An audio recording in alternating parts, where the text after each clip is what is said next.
Digital identity can be so many different things.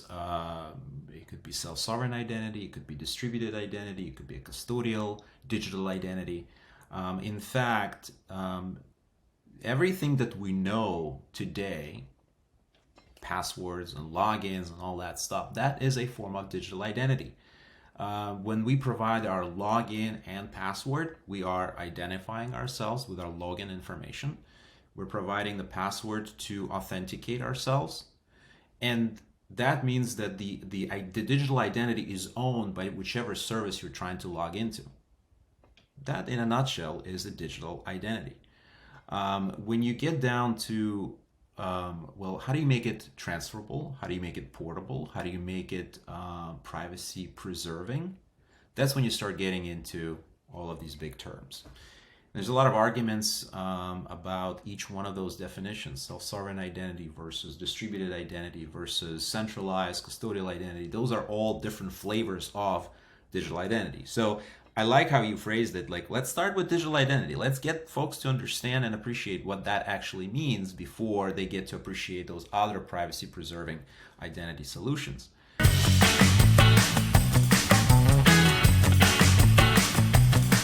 Hello, everybody, and welcome to episode 21 of the GlobaliD podcast. Today, I'm joined by Vadim Slavin, who is the Senior Director of Technology Evangelism at GlobaliD. And we're going to be discussing some of the market and technology insights that Vadim's been keeping an eye on in the digital identity landscape, as well as explore some things the industry will need to address in order to bring decentralized or self-sovereign identity to life. So Vadim, to begin, if you could just tell us a little bit about yourself and give us some details regarding your new role here at GlobaliD. Thank you, Calvin. Good to be here. Good to be talking about GlobaliD. As you know, that's what I do these days, and I'm really excited about that. I've been with GlobaliD for about 5 years now. It's a long time, I got to tell you. So learning from the very beginning of what self-sovereign identity was back when we started at GlobaliD. I was there when we were building the first version of our platform, when we built out the ecosystem of different providers offering verifications to our users. And eventually I transitioned into this role where I get to be talking about GlobaliD more and more with companies that are outside of our kind of ecosystem, but also taking in all the newest interesting trends and ideas and technologies back into GlobaliD. So my role is kind of twofold. It's taking the word out and presenting the vision of GlobaliD to the outside world, but at the same time bringing in the latest and greatest and informing our product management team on where we think we should go with our platform. Makes sense. Well, we're thrilled to have you on the podcast today, so thanks for being here. Thank you. I wanted to get your thoughts to start on the state of the digital identity industry. Specifically, it seems like there's been a lot of opportunity for companies in the self-sovereign identity space lately. In August alone, there were funding rounds for 3 Web3 and decentralized digital ID companies that brought in more than $84 million. So what do you think's behind that momentum? Well, one interesting thing to note is that when I started in this space, RegTech was the term people were using, and I think to this day, some of the companies out there could be characterized as RegTech, and this is to differentiate them specifically from fintech companies, right, or a company that's doing something else. So more recently, these companies, they stopped calling themselves RegTech and they're starting to call themselves identity companies, and that is because people recognize that identity, digital identity, is what RegTech was all about this whole time. But more than that, digital identity is now part of the conversation about security and compliance. And as more and more services become digital services out there, as more and more services rely on automated ways to check and verify their users, and to continue doing so as the user is getting those services, those companies are now paying a lot more attention to the identity as opposed to a registration technology. Got it. There also seems to be a lot of government ID programs that have launched or been proposed within the last year. Finland announced earlier this month they would pilot digital passports to support contactless cross-border travel. And here in the US, Utah just announced that residents can digitize their driver's license and other IDs via a partnership with America First Credit Union. Why do you think we're seeing such an increase in national or government-led ID programs? Well, I think because the governments are waking up to this new reality where our identity, the thing that we hold most sacred as users, as consumers, is our digital identity in the digital world as represented by our phones, right? So we have so many different apps out there. It's a lot easier for us to whip up an app than it is to collect multiple different physical cards and physical representatives of our identities. And so that is actually not very surprising. It's very welcoming. Before that, there was the government of Aruba that was checking out, what it would take to accept digital versions of the COVID passports. But also the government of Ukraine and Estonia, they've been doing this for a while. So that is good news. The bad news is that they're all building things on different technologies, and so now complying with those different services for consumers means that they have to download all those different apps, and they really don't relate to each other. So we're far from the future where it's truly self-sovereign and in one place where you're in charge of that identity. It's still digital credentials, it's still digital identity solutions that are siloed in their own services. Well, there are some new technologies and regulations that maybe will help us get to that future place that have been sprouting up recently. For example, decentralized identifiers just became an official recommendation from the World Wide Web Consortium. Congress recently advanced the Digital Identity Act, which kind of starts the process of figuring out, if the government's going to have the ability to start providing a digital ID service for American citizens. It just is kind of the process of us figuring that out and what that would look like. So, are there any other technologies or regulations in the digital identity world that you believe are noteworthy? There isn't really much out there. The talk about sort of regulation trying to take over the identity space has been there for a while, right? People were waking up to this idea that, because these services are becoming more siloed, because they're building on different technology stacks, maybe it's the role of the government, if not to become the centralized digital identity service, at least provide some kind of regulatory guidance as to what those services should be like in order to be safe, secure, adoptable, user-friendly, so on and so forth. I know it may be a tall order to rely on the government to provide that clarity, but the first step is in starting the conversation. Aside from the proposed act that you mentioned, there's another one sponsored by a congressman out of California that is going to provide some funding to look at the effects of bots and automated services out there, automated programs, if you will, that affect how we use government platforms, how we use, actually what it means to be secure out there for consumers of different financial and even social media services. So studying the effects and starting the conversation at those in those circles is very important at this point. I think that we're far away from a clear regulation, even in the financial sector. So what should we expect from the identity space? But starting the conversation is very important. Yeah, I think we're far away from a lot of these things that we're talking about. But while we're never going to waver on our long-term commitment to fulfilling our vision for what digital identity can and should be, it's still crucial to make digital identity safer and useful in the context we're living in today. So with that said, what are some things that you're hearing companies need from digital identity solutions right now in industries like finance, healthcare, government, things like that?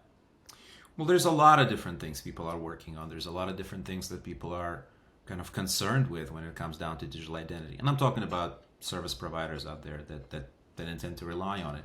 But one unifying theme, one common denominator is usability. So when people talk about, okay, what is the key to the future of usable digital identity? Where where it could be utilized in a lot of different service categories, and that is adoption.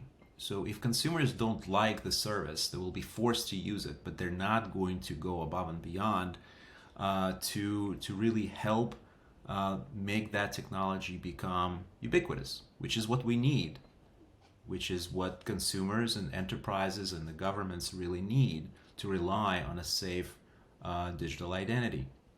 So whoever cracks that usability problem first, whoever will make it simple to use, not just for those that are digital natives, if you will.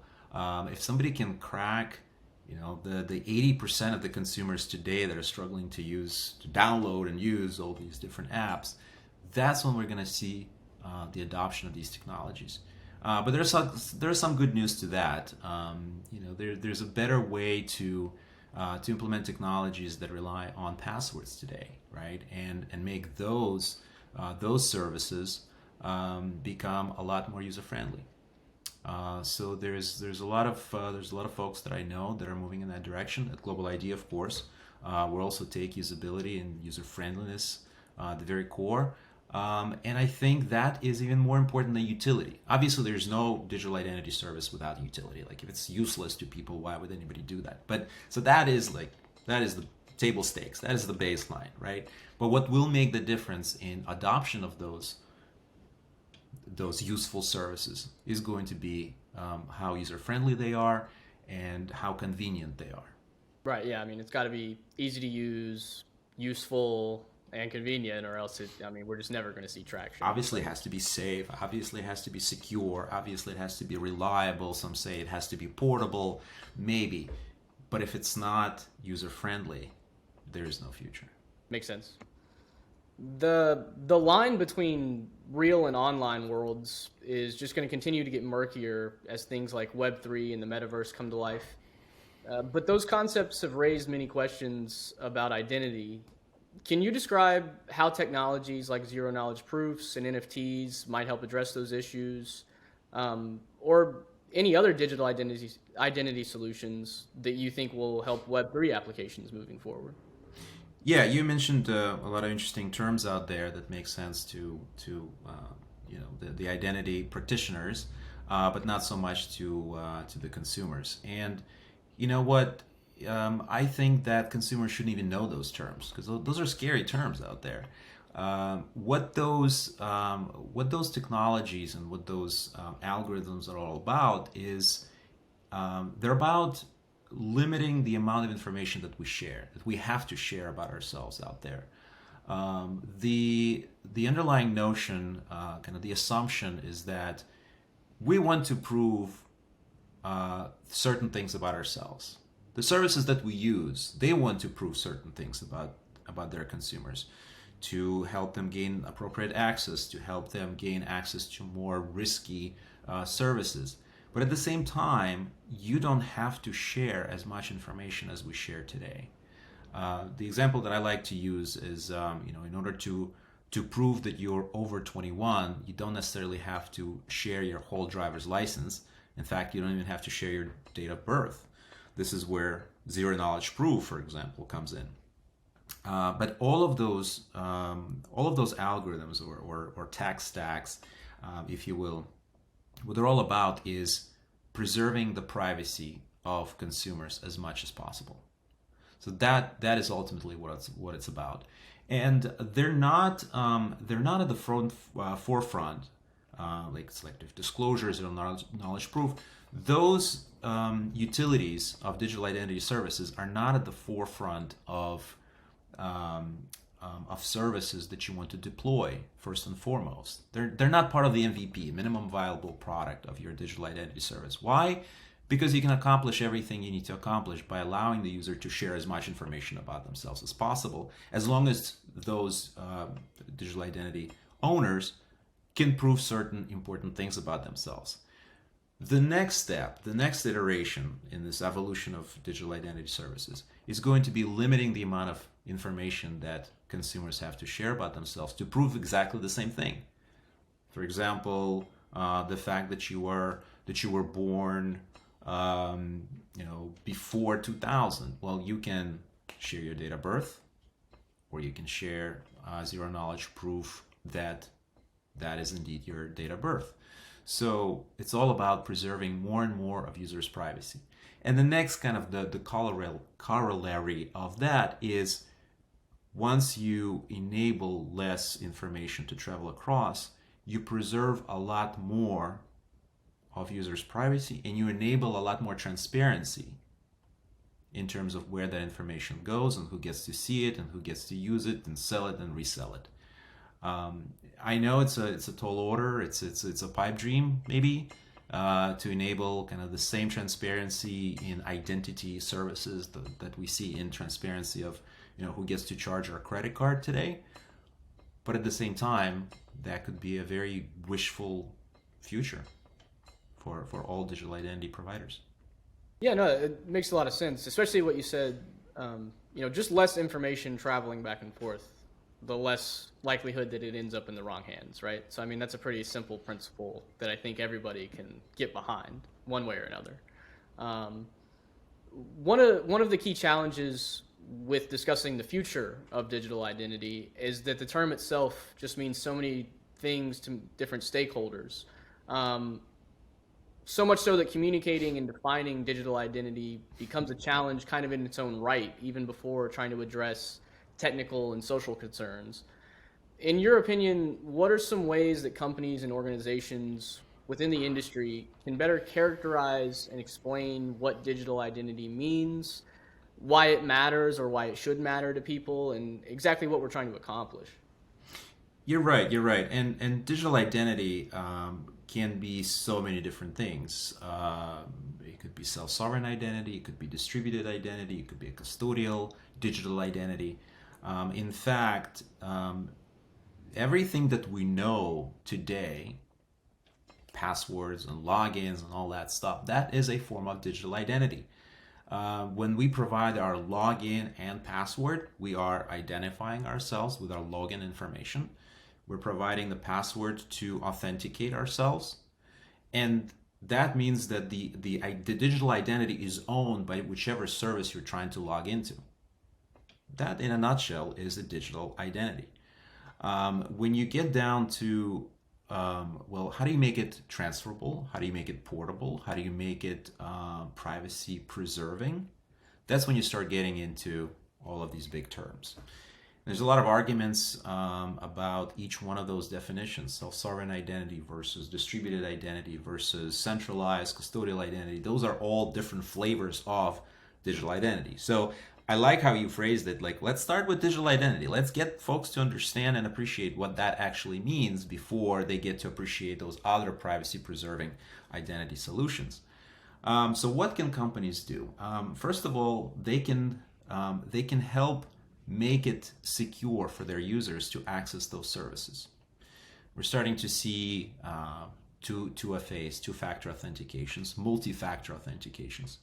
But for the most part, a lot of these services today, they tick off, they put a check mark, like, yep, there's, it's not just the password, we're going to also check who you are. And access to different levels of risky services on the same platform are secured by exactly the same digital identity authentication process, which is kind of silly because the weakest link is either your password that doesn't have enough digits, or your SIM card, which could easily be transferred over to somebody else while you're asleep. So those factors that secure our identity today in a siloed way are just not enough for all different applications.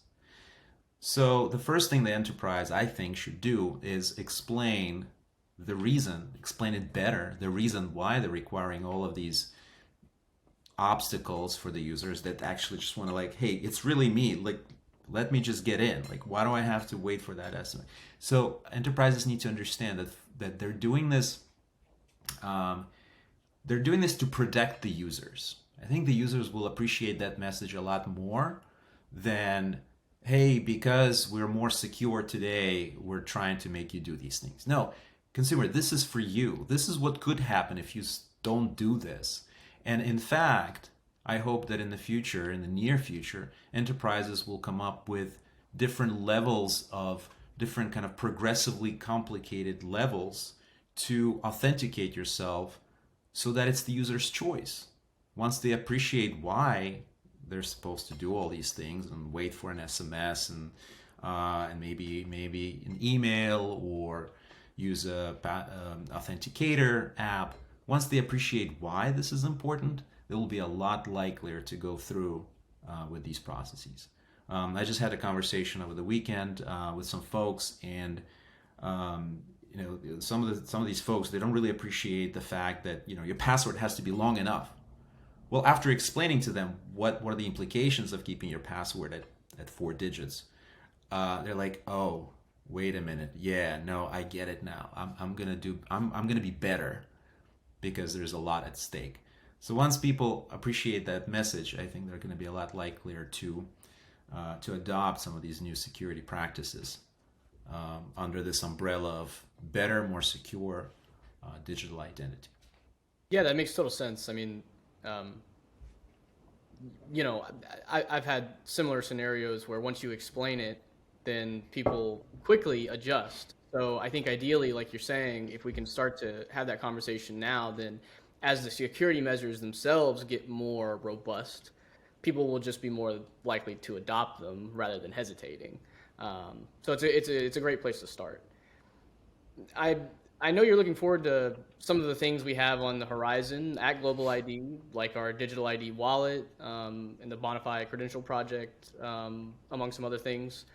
With that in mind, do you have any final thoughts or anything that you're particularly excited about that you would like to share with us before we wrap up? Yeah. Well, there's a lot of interesting things happening at Global ID, and I invite our audience to check them out on our website. We have some pilots going on to use digital identity, self-sovereign identity in an interesting new way, many different new ways. But perhaps the most interesting thing that I'm excited about, like this month, is the release of our newest digital wallet solution from Global ID. And here's why I think it's different. It's interesting. I won't describe it what it is. You guys are just gonna have to download the new version of the app and see for yourself. But what's exciting about it to me is that there's a lot of companies. So in the 5 years that I've been in the space, there's a lot of companies that are calling themselves digital identity companies, and for the most part, they focus on the enterprises, on businesses that want to build a better, more secure, more reliable, yada yada yada. At Global ID, we're focusing on that usability that I spoke to earlier. And the first piece of the puzzle is to enable consumers to prove to each other who they are. And nobody's really tackling that today because you can't quite monetize on consumers. You don't want to do that. That would be a huge friction to adoption of digital identity. But at Global ID, we're thinking about users and consumers first and foremost. And so providing a great utility to consumers first to adopt digital identity, appreciate it, and really use it to its fullest extent for their own benefit is that next iteration of our product. And once we accomplish that, once users understand the value of proving in a privacy preserving way, of course, that's what it's all about, proving who they are out there on the internet, we think that that's going to be a huge leap in usability of digital identity, and there's a business after that. So the first iteration of that, I invite our audience to check it out. I don't know, are we ready to give dates on that? I think we are, at least internally. So stay tuned. I think it's coming up very, very soon. Yeah, absolutely. We will let you guys know when that ID wallet offering is available. We're very excited. Like Vadim said, a lot of what we do here primarily is ethos driven, and it's driven thinking about the end user and their experience and everything we're trying to give to you guys. So be on the lookout for that. And Vadim, thanks so much for joining us today, and thanks for everything you're doing at GlobaliD. We really appreciate you, and thanks to everybody for watching. We hope you'll join us next time, and we'll see you soon. Thank you. Thanks, Calvin. Thanks, everybody. Bye-bye.